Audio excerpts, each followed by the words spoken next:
Hey y'all, welcome back to my channel. Continuing on with our makeup basics series, and today we are going to be looking at concealer. Video 1 was all about applying foundation and prepping the skin. And now we are going to move on to concealing and perfecting areas of concern. Let's jump right into the video. Generally with concealers, you'll have two different types of concealers. You will have your standard liquid concealer, and then sometimes we'll have things like this, which are color correctors. For some people, under eye areas, spots of hyperpigmentation, redness, your foundation will help take the edge off, and then maybe you'll put your concealer on top of it, but then you'll get like an unwanted kind of grayish cast coming through. That is where you would use a color corrector. If you're familiar with color theory, then you'll know that whatever you're wanting to correct, you'll need to use the opposite color. So for under eyes, you'll see some people with blue purple. Opposite of blue purple is be something pinky or peachy. If you have something like facial redness, then you'll want something a little bit more greenish. And when choosing your corrector and you're looking at,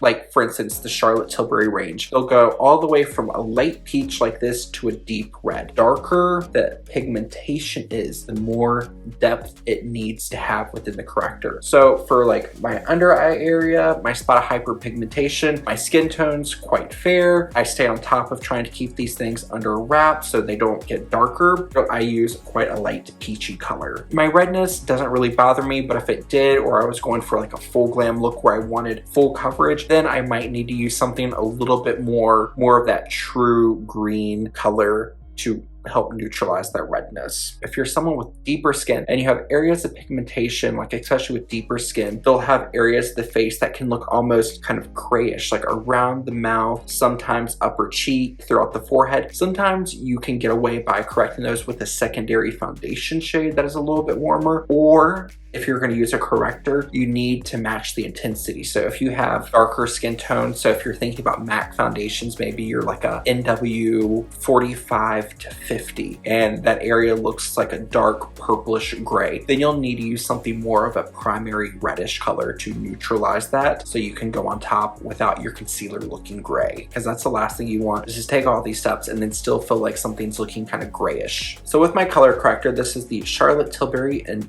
shade number 1 Pale. I like to use my fingers right in the inner corner of my eyes. And you can see there, that's already helping to take the edge off. Now, I don't often use corrector because my under eyes are normally only get kind of blue purplish when it's allergy season. And here in Toronto, it is definitely allergy season, so I'm getting a little bit blue purpley under my eyes. But you can see this shade, it's not too drastically far from my skin tone. It's a little bit warmer, so I can get away with using this almost as a concealer in itself. Poured concealers like this, they can often feel a little dry, a little stiff, so I like to use it with my finger. If you're working on a client, you can try using like a disposable sponge. You can use a brush.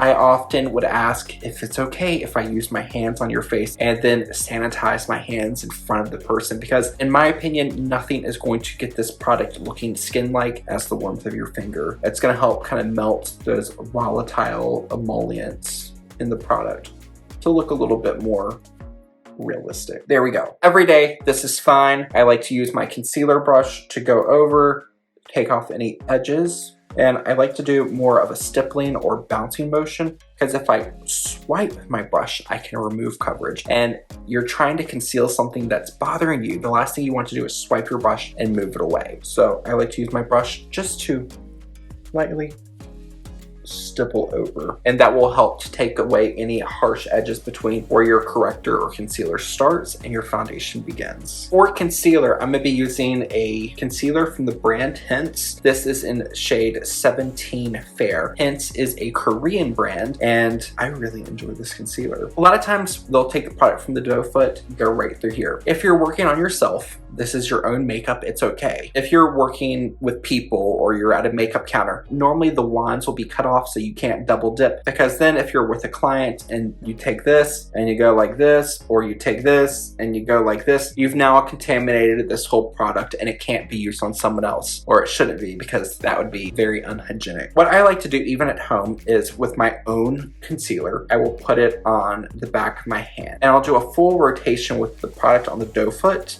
and work it here, because kind of like what I said in my foundation video, my face, my under eye area is body temperature. My hand is body temperature. This is room temperature. So I want to go like for like. So if I let the product warm up here, then I'll have more control about where I'm applying it, but it's going to already be warmed up so that way it spreads a little bit easier. So I'm going to use my BK Beauty A506. This is my favorite concealer brush because I can use the very point of it to pinpoint conceal where I want, or I can use the body to blend. So with my brush, I'm going to start by stamping right where I want the most coverage.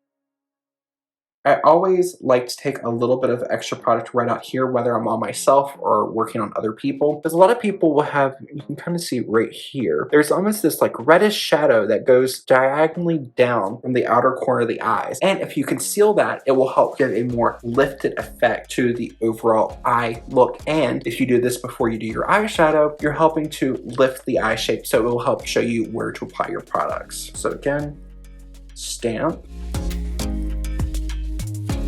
And then sometimes I'll flip my brush and go right in here. My eyes are getting a little bit more hollow as I get older, so I like to brighten up that entire inner eye area. Now, just to keep from over applying product, I take a microfiber cloth, wipe my brush off. If I need more product, I still have residual on the back of my hand. And now I'm gonna use my brush.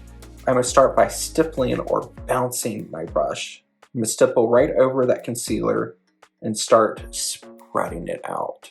If you like to take concealer on your eyelids, you can. I don't. And you can take it right up to your lower lash line. I don't. I feel like that can look a little heavy and artificial. So I like to stay right under my lower lash line and then blend.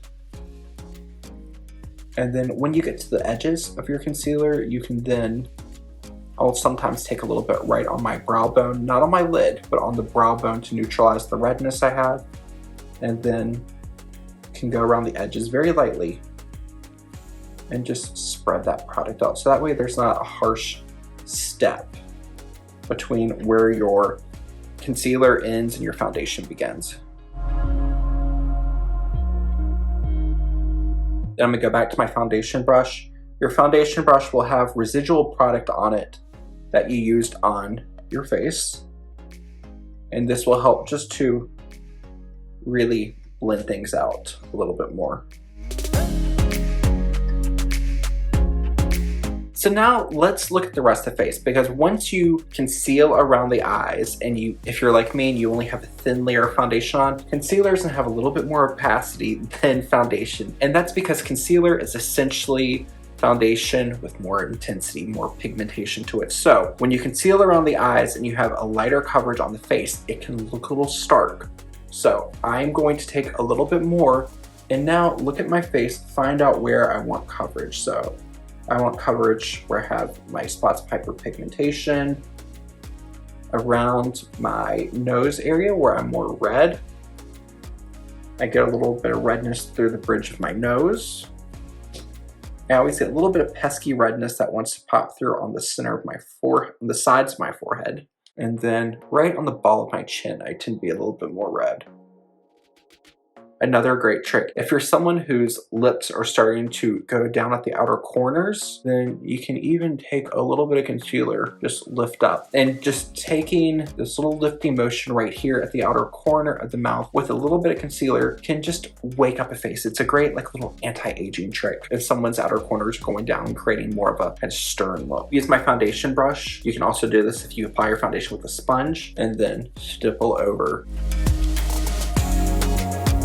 When I get here to the pigmentation I have, I'm just gonna stipple over. Bouncing the brush is, I like to say stipple. Stipple, like I said, is bouncing your brush. That is going to help blend the product without pulling it from where you want it. Because normally if you're concealing a blemish, hyperpigmentation, the last thing you want is to move it where you don't need the product, because then you're just gonna have to do it all over again and it's gonna start looking heavy. look in the mirror in front of you, turn your head side to side, find your light source, move your face all around. If you're working on a client, move around. If they are in a chair, move them around a little bit. Because sometimes when you're looking straight on, everything will look fine, but when you turn, sometimes you'll find a little edge with your concealer. Just take a few extra seconds, pat it in. That is the basics on how to apply concealer. A quick point I want to leave you with is when choosing the color of your concealer, I like to use a color that is the same color as my foundation. That way there's not gonna be a harsh step between the two, because you're gonna already have to work on blending them between the different levels of opacity in your product. But you can work with different colors. So if you're someone who is quite hollow under the eyes, or you wanna brighten it up, then you can use a concealer 1 to 2 shades lighter than your foundation to add brightness. That's also a great trick if you're someone who has smile lines. You can go right here where the shadow is and just brighten up a little bit right through there. And then sometimes I'll even take what's left and pull right up onto where that line is. And that will help create more of a flatter, smoother look. If you have a blemish that is raised, so something like a healing blemish or a cystic blemish, you can take a concealer, I would say a half a shade to a full shade darker. Then you can take it on a little brush, stamp, and then I like to just scribble slightly. Because if you have a zit or a blemish, and say for instance you apply it in a circle, you have this perfect circle and it's a little bit darker, then you're just have like a darker spot. So I like to, like if you're using something like this, flip to that fluffier side and then just zigzag all around. And when I'm applying makeup to other people, sometimes concealer is the step that takes the longest, because concealing is where you can really make or break your base makeup. If you found this helpful, make sure you give it a thumbs up, subscribe to my channel if you haven't already, share it with a friend, because the next video coming out is all about how to set your makeup to get it to wear as long and as flawlessly as possible. So I will see you all there. Bye y'all.